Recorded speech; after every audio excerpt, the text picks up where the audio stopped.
datang di podcast Lego.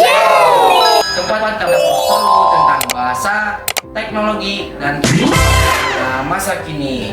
Bareng aku, Jogi, yang akan menjadi host kalian hari ini. Nah, di sini aku gak sendiri nih. Ada 3 teman kece. Hai guys. Yang bakal nemenin ngobrol santai soal topik seru hari ini, yaitu bahasa dan digital. Hai semuanya, boleh kenalin diri dulu dong.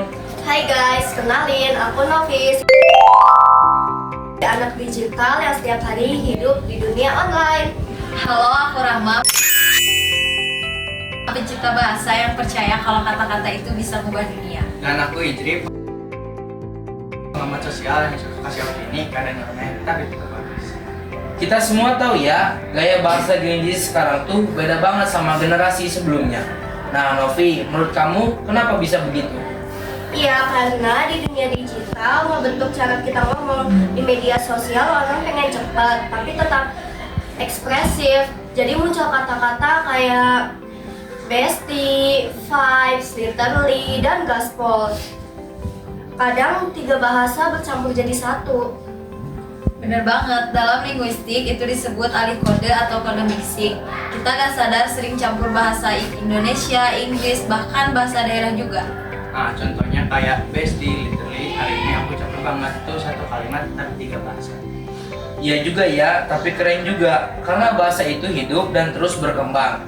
Jadi perubahan kayak gini tuh sebenarnya wajar banget.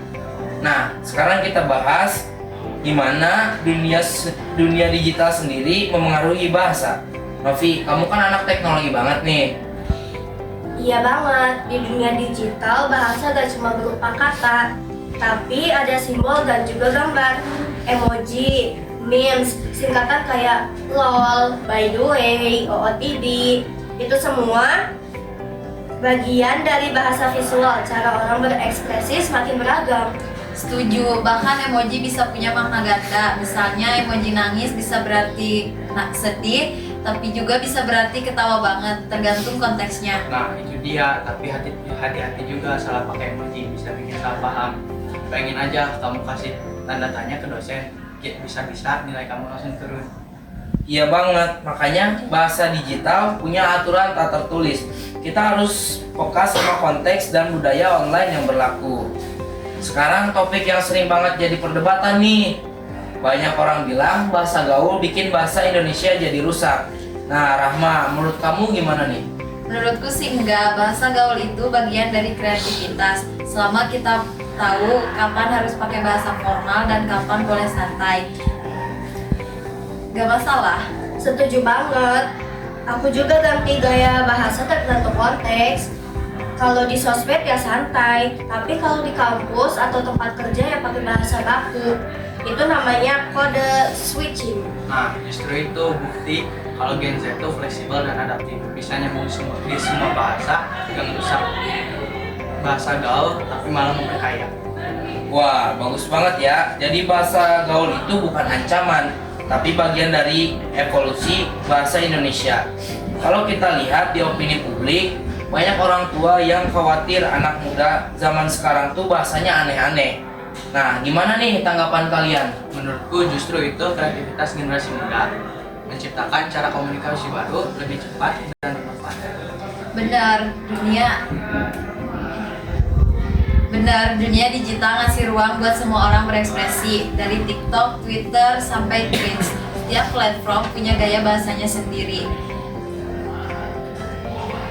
Dari situ lahir istilah kayak mager, bucin, healing yang akhirnya dipakai semua orang. Dan yang keren, istilah-istilah itu lahir dari anak-anak Indonesia itu sendiri. Jadi gak cuma ikut tren, tapi juga menciptakan bahasa tren. Keren banget ya, generasi digital ternyata punya peran besar dalam membentuk masa depan bahasa Indonesia. Oke teman-teman, dari obrolan kita hari ini bisa disimpulkan kalau bahasa di era digital itu hidup, dinamis, dan kreatif. Yang penting kita tetap menghargai bahasa Indonesia tanpa takut berinovasi. Dan sadar bahwa bahasa adalah kreasi, bukan batas. Setuju, bahasa itu kayak cerminan generasi, jadi gak usah takut untuk berubah asal kamu tahu akar budayanya. Nah, sebelum kita tutup, ada suatu hal menarik nih buat dibahas tentang masa depan bahasa di era AI. Kita udah lihat sekarang banyak banget aplikasi kayak ChatGPT, Google Translate, bahkan Voice AI yang bisa ngomong kayak manusia. Menurut kalian, gimana nih pengaruhnya buat perkembangan bahasa? Menurutku, AI itu bakal bantu banget dalam belajar bahasa. Misalnya, orang belajar bahasa Inggris, Jepang, atau Korea cuma bisa lewat aplikasi. Tapi di sisi lain bisa juga bikin orang jadi malas belajar tata bahasa yang benar. Setuju, AI bisa jadi alat bantu manusia, tapi gak bisa gantiin manusia dalam memahami makna, konteks, dan emosi dari bahasa. Bahasa itu bukan cuma soal kata, tapi juga rasa dan budaya di baliknya. Bener banget, aku malah mikir AI itu kayak cerminan digital yang nyerap gaya bahasa manusia. Kalau kita banyak pakai bahasa gaul ya, AI-nya bakal belajar bahasa itu juga. Jadi masa depan bahasa tergantung dari gimana kita berkomunikasi hari ini. Wah, keren banget ya. Jadi bisa dibilang di era AI ini kita bukan cuma pengguna bahasa, tapi juga pencipta gaya bahasa baru yang mungkin bakal jadi standar bahasa di masa depan. Oke teman-teman, dari obrolan kita hari ini bisa disimpulkan kalau bahasa di era digital, bahkan di era AI itu hidup, dinamis, dan kreatif. Yang penting kita tetap menghargai bahasa Indonesia tanpa takut berinovasi. Dan sadar kalau bahasa adalah alat komunikasi, bukan batasan. Setuju, bahasa itu kayak cermin generasi, jadi gak usah takut untuk berubah asal kamu tahu akar budayanya. Thank you banget ya buat Novi, Rahma, dan Hizri yang udah sharing hari ini. You're welcome. Dan makasih juga buat kalian pendengar setia Language Reload. Jangan lupa follow, share, dan kasih komentar pendapat kalian soal bahasa di dunia AI.